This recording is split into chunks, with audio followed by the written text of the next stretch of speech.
Well, I'm talking with John Knight from the Children's Centre as the news breaks today that you're leaving. And obviously, the conspiracy theorists will be out there straight away saying you're just jumping ship at this difficult time. Yeah, well, I guess the timing isn't perfect, but from my point of view, it's been a period of well, probably more than 12 months that my interests, if you like, have been that finding a job somewhere else would be good for myself and my family. I suppose people who are close to us would know that my wife had a business in Ramsey. You know, we wound that up in November last year. And yeah, I've been backwards and forwards to the UK, had a few interviews. Some have gone well and I've said no, and some didn't go so well. But this opportunity's come along, and I actually accepted it in November last year. And the job is? It's as Chief Executive with a charity in the care sector in the UK. You can't say what yet? No, they're contractual, if you like, confidentiality, as they've got to speak to their staff and the volunteers and so on, and then it would be more public. Now, no smoke without fire. Obviously, there's been a lot of pressure on you. There's been cutbacks, changes. Has this affected your decision then to go? No, I think, you know, it's been 14 years at the Children's Centre, and it's been absolutely fantastic. But well, I actually bumped into one of the trustees who's retired some time ago at the hospice chocolate ball and back in the summer, and he said to me, I can't believe you're still there after 14 years. And it's those sorts of messages, I think, when you get them over a period of time, that you do start to think, well, am I doing the organisation a favour by being there? Am I doing myself, you know, my career a favour? So for me, genuinely, it's a very natural process of, you know, what comes next. What about the situation? What can you say about this current, the way the process went? Can you talk about this at all now? Because I know you have been indicating you weren't happy with the process. Are you just going to be walking away from that, for instance, as well, leaving it to somebody else to pick up now?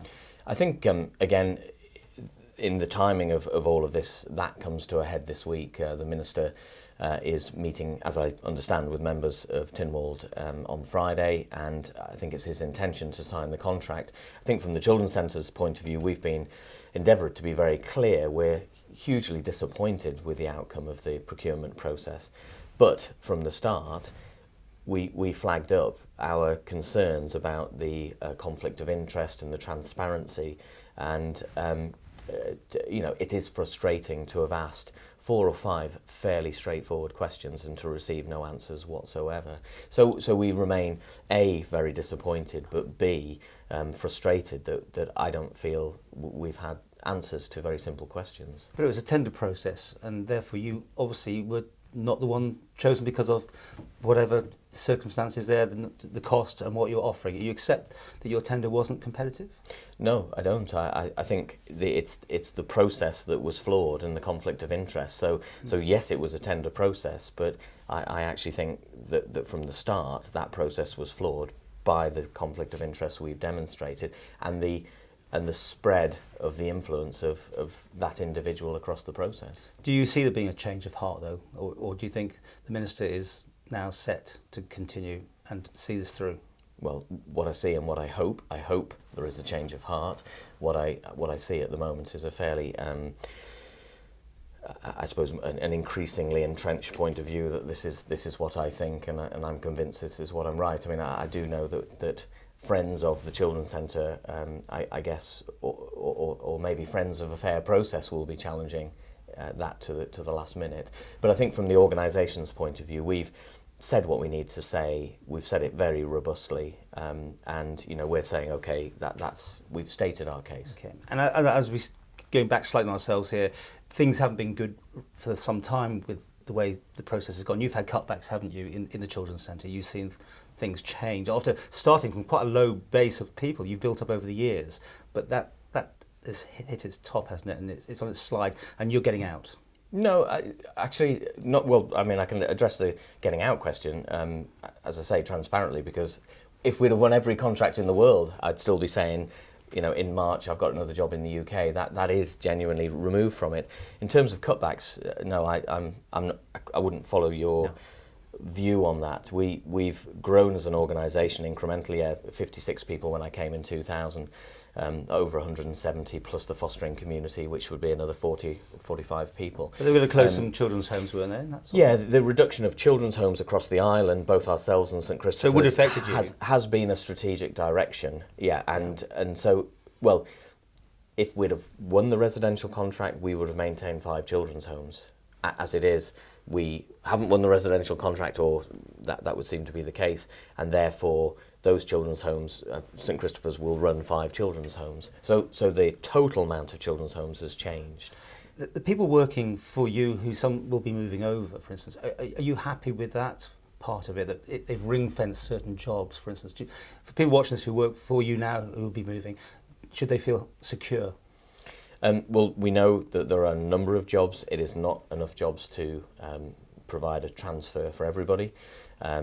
We're just teasing out the clarity of whether it's a transfer of services or whether it's a piece of work that's come to an end and a brand new piece of work that's starting, and that has employment right implications. So we're endeavouring to get that absolutely clarified and right. I mean, yes, of course, what we want is the very, very best for the people who have worked for us in a very committed and very professional way. But that's still a lot in the mix. I saw that, I mean, there was a healthy press release from social care about 21 jobs. That's absolutely great, and we were part of that meeting.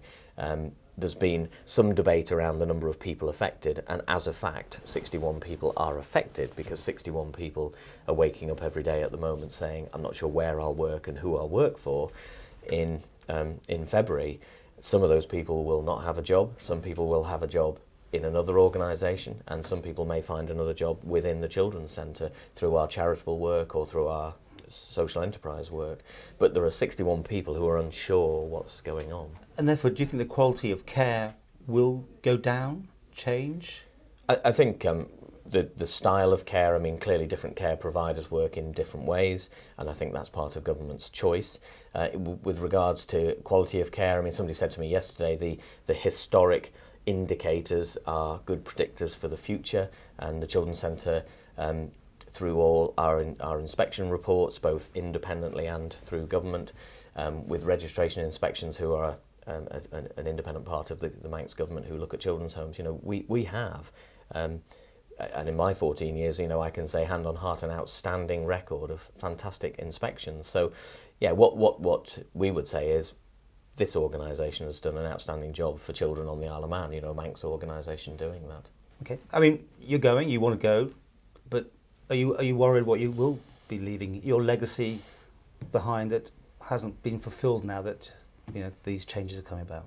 I think the organisation, and again, it is important for the public and people watching this to know that the charity has always stood in 3 distinct arms, if you like. That there's the government work, which, yes, is a major chunk of what the Children's Centre do.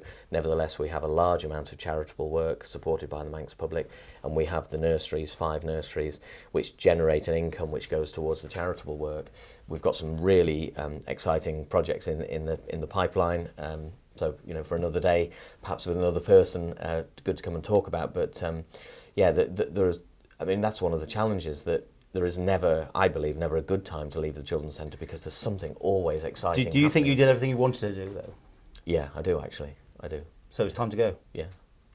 Yeah, and I would have probably said that if I'd been offered the opportunity I wanted 12 months ago. This is. I mean, I heard on Manx radio this morning the immediate connection between controversy and resignation. I'm very clear, and my conscience is very settled that this was a decision that was going to happen anyway, not related.